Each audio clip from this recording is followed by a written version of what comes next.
are listening to LOA Recon with the Good Vibe coach Jeanette Ma, where we dissect the ins and outs and the art and science of conscious creation, all intended to amp up your manifesting game. Let's have some fun together.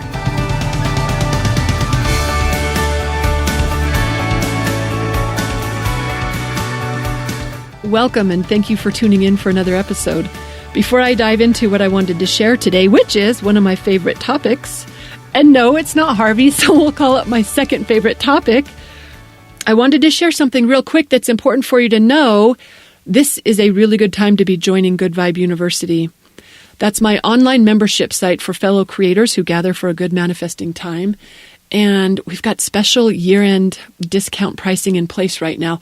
We've got a ton of great material for conscious creators over there, including leading-edge courses. We've got guest expert interviews, fabulous success stories. You'll find an amazingly supportive and magical community to play with. You can get complimentary coaching if you like. You'll get regular emails from me reminding you to use your conscious creation powers for good. And all of it comes from a very strong LOA foundation. It's as pure a manifesting party as I think you'll find anywhere, online or in person. And we've got special year-end pricing in place right now. So go to goodvibeuniversity.com, click on the pink button that says Join Fellow Creators Today, and you can follow the steps to enroll either monthly or annual. And if you choose annual, that will include a complimentary coach session with me sometime during the year whenever you want to use it. In fact, this isn't just for new members. If you've been a member before and want to rejoin the party, this is a good time to do it. If you're a current member and you'd like to renew at discounted rates, you can do it too. You just click yes to "Is this a renewal?" on the subscription form, and you won't lose the time you've already got. It'll just be added onto your membership, but you can get renewed for very discounted rates. So I wanted everyone to know about that for year end. And then what I wanted to share about was, oh gosh, these kittens, I love them so much.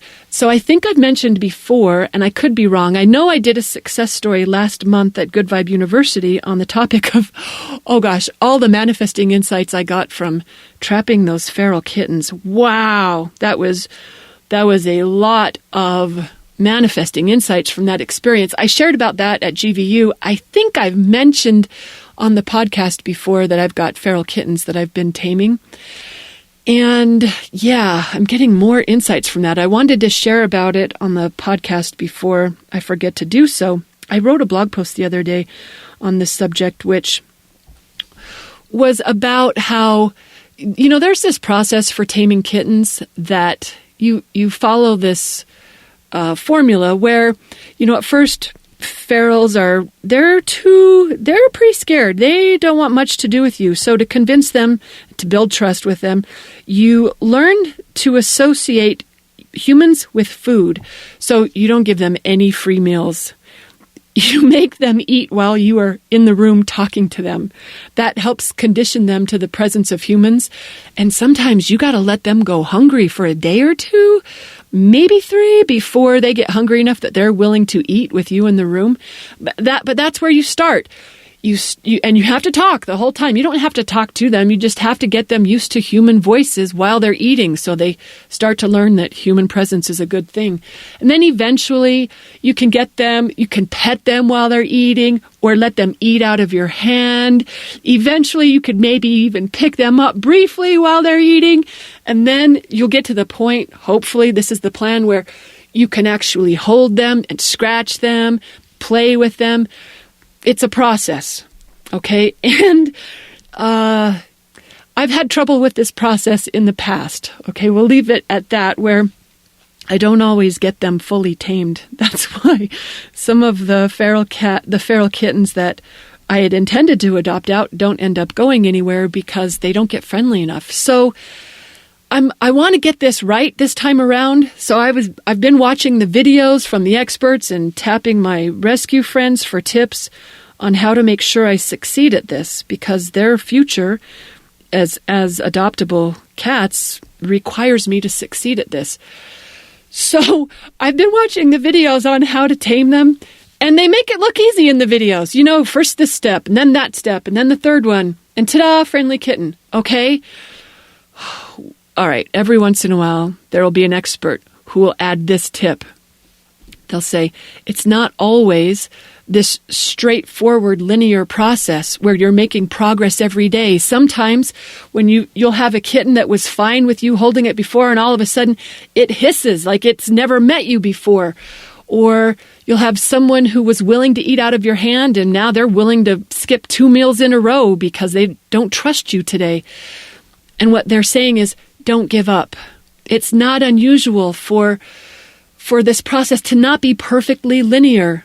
So it's important to keep that in mind and not throw in the towel, because these kittens are relying on us to see it through.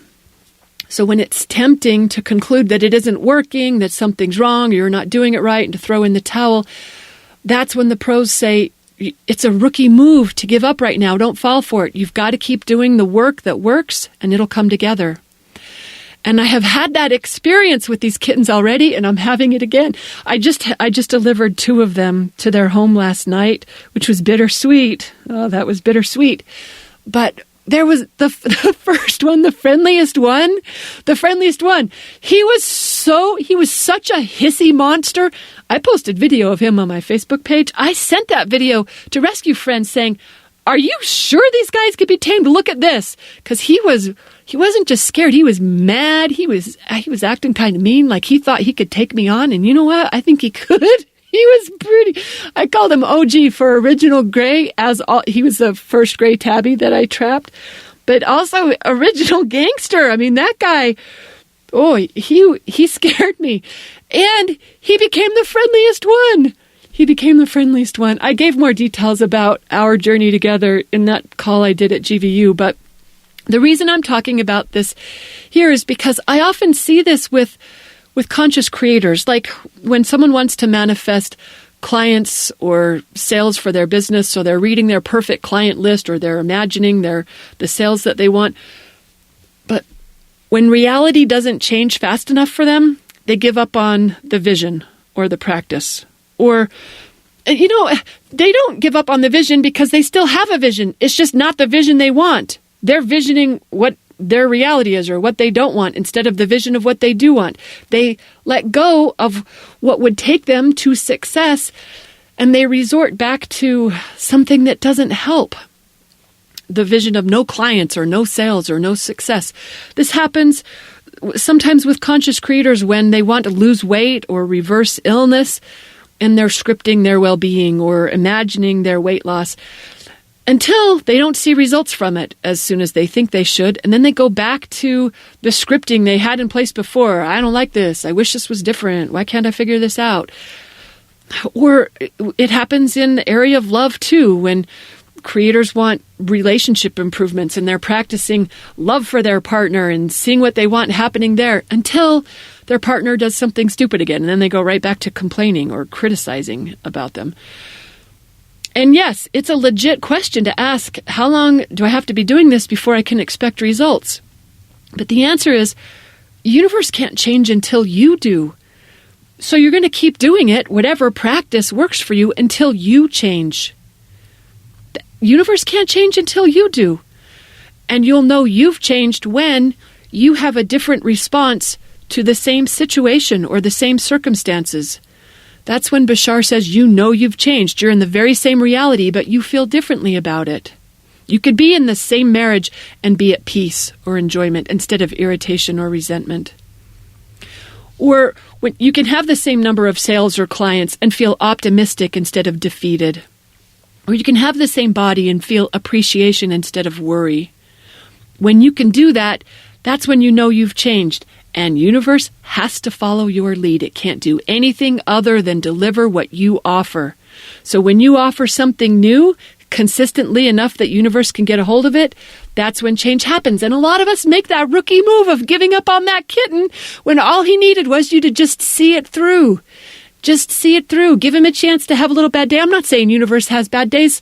I'm saying that it's worth being consistent in our process and not throwing in the towel on this. Because when you can offer the vibration of what you want without relying on reality to show it to you first, that's when you will feel yourself, know yourself to be the powerful, conscious creator that you're capable of being.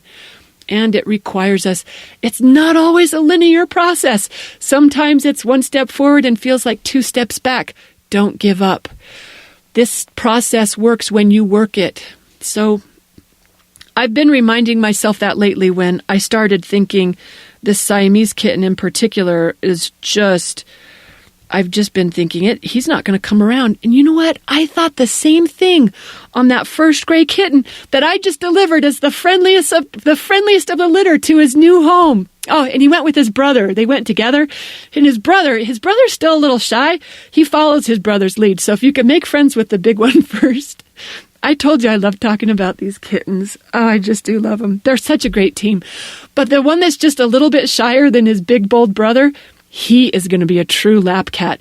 His big brother, well, he's actually littler. The OG, he weighs a little bit less, so he's kind of the littler brother, but he is bold and he is brave and he has taken on the world. And once upon a time, I'm going to cry at the thought that I was giving up on him. I was like, I don't think it can be done. And my rescue friend said, yes, Jeanette, it can. They said, I can tell from the video. I was like, how can you tell from the video? But she said she could. 2 people told me they could tell it could be done. And so I kept doing it. Even when I thought, I don't think this is going to work, I kept doing it. And they were right. They were absolutely right. I've seen this happen with conscious creators so often, myself included. It's worth getting consistent with our practice and not throwing in the towel when we don't immediately get the results that we want. That's what I wanted to say today, as well as, hey, this is a fabulous time to be joining Good Vibe University. So check us out, goodvibeu.com, to get your best manifesting game on in the new year. Thanks for tuning in, everyone. Happy manifesting.